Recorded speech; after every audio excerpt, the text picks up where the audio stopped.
Hi అందరికీను. మాది రాజన్న సిరిసిల్ల జిల్లా ఉంజారాణి జయసింహారెడ్డి.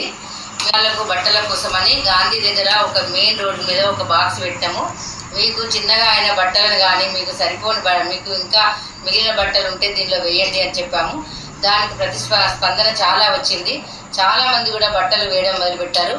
రోజు రోజు మేమిద్దరం వెళ్ళి ఆ బట్టలు తీసుకొచ్చి కలెక్షన్ చేసుకొని అట్లా ఒక 500 మందికి అయిన తర్వాత పోలీస్ డిపార్ట్మెంట్ సహాయంతో వారిని కూడా అక్కడికి రమ్మని వాళ్ళందరి ఆధ్వర్యంలో పేదవారికి అందరికీ బట్టలు పంపిణీ చేయడం జరిగింది.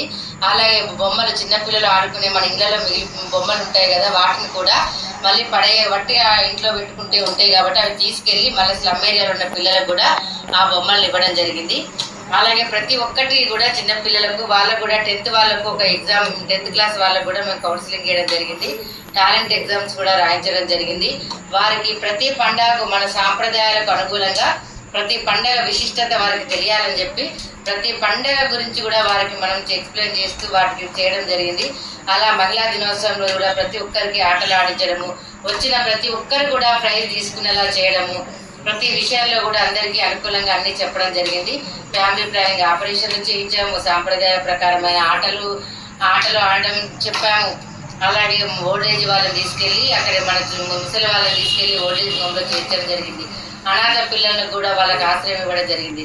అమ్మ హాస్టల్ తరఫున ఫీజు కట్టలేని వారికి కూడా కొంతమందికి మేమే ఫీజు కట్టి ఫ్రీగా చదివించడం కూడా జరిగింది. అనేకమైన కార్యక్రమాలు మా ధరణి స్వచ్ఛంద సంస్థ తరఫున మేము చేయడం మాకు చాలా ఆనందంగా